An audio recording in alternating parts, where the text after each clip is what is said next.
every single time one of these stories comes out, I think this is getting more and more absurd. And then another one comes out, and I just cannot believe it.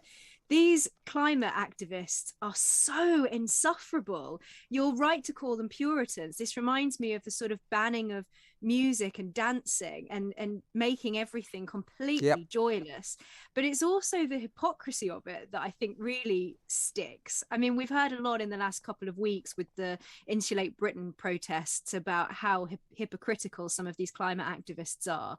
But none of this really makes any sense. So this fireworks display in Dulwich, they're putting the bonfire on a screen, but they are still going ahead, and obviously they're banning the sparklers as well, but they are still going ahead with fireworks, and people still will be able to come in their cars.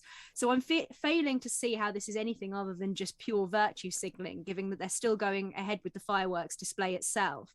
And I actually earlier I looked up to find out exactly how much CO2 is emitted by your average firework display. So your average firework display has 55 kilograms of gunpowder, according to just a sort of brief Google search. Hopefully it's accurate. And that produces 17 kilograms of CO2. So that's around 2 stone of CO2. Now, I don't know what I did try to find out, but couldn't find it. It wasn't readily available what the CO2 output is of a bonfire. But I can't imagine that a fireworks display puts out less harmful pollutants than sparklers do. It just seems ridiculous. So, none of this makes any sense, and it does just seem to be pure Puritan virtue signaling, really. The Sun says Dulwich is known for its trendy, cosmopolitan and right-on residents. I know a few people who live down there. They don't qualify for any of those classifications, but the advert for this display says, this year the event is going green with an eco-friendly virtual bonfire on the big screen. Strictly no sparklers. These will not be allowed onto the site. It's 10 quid for adults and £1 for kids, and I suspect that lots of adults will say, well, my kids want to see a bonfire and they want to see a Guy Fawkes on top of the bonfire. They don't want to see a picture or a film of a bonfire. As you say, a bonfire in southeast London is not exactly going to cause untold damage to the environment, and not having that bonfire is not going to save the planet. It's just ridiculous virtue signalling, is it not? And again, I think it's just going to make people will vote with their feet. People will just go to a nearby fireworks display instead of this one. And the ones who do turn up to it will be the insufferable bores who are already converted to the climate cause anyway. The locals have described it as being joyless and said that it was a pointless event, which it absolutely is. You can watch a bonfire on your laptop at home. I could watch one right now if I wanted to. I don't need to trek all the way out to a cold and muddy field in November in Dulwich to watch a giant bonfire on a screen. It takes away the joy of bonfire night, the thing that people really love about going into a cold field in the autumn and standing next to a giant fire. It's something primal, and you can't get that from a screen. And it just shows how sort of sterilized these people are in the way that they, I think it's right to describe this as being a joyless affair. And actually one of the Labour councillors said that when he was talking about it, he said that it sounds like this is a quote. He said, "The idea sounds interesting, and I hope everyone in attendance has a fun evening," implying it seems that he won't be in attendance. And actually, one of the nearby bonfire societies in East Sussex said that they were going to make Dulwich their next effigy for trying to turn the evening into what they called a bore fest. I'll tell you what, I wouldn't mind having a firework display with a big sort of screen of a bonfire, and then we could actually set fire to that screen. So you've got a bonfire within a bonfire. It is ridiculous. But you're right about these people. Not all climate change enthusiasts are killjoys, but many of them are. They don't like pleasure. They don't like fun. They want to rain on every party. They want to spoil the fun for the kids. They want to spoil the fun for the adults. They're anti-modern. That's what they are. They're kind of a death cult that do not like people enjoying life. And they take themselves so seriously as well. We've seen over the last couple of days with Greta's now famous blah blah blah speech. They are so I thought, by the way, self-important. with that Emma, I was wondering whether she was just forgot her words and just was filling in, going blah blah blah because she couldn't remember what she was actually saying. She's becoming like an irritant. You just want to scratch her and flick her away. I mean, she's ridiculous now. But yeah, they're a doomsday cult. A lot of these climate change activists, and they want to make sure that none of us can drive anywhere, none of us can watch television, none of us can go to the cinema, none of us can go to bonfire parties, none of us can drink, none of us can eat rich food.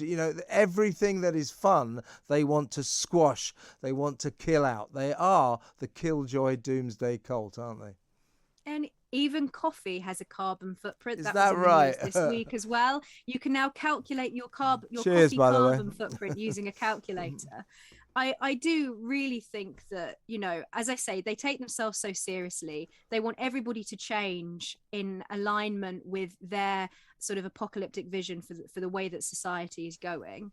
And when you talk to some of these people, not all of them, not everybody who's concerned about the environment falls within this category, but they do come across as being these sort of self-important, very serious Puritan types who want everyone to just do as they say, and they're willing to try and blackmail people, as we saw with Insulate Britain, bully people into, as they put it, meeting their demands. And it's just not the way that you go about trying to make change.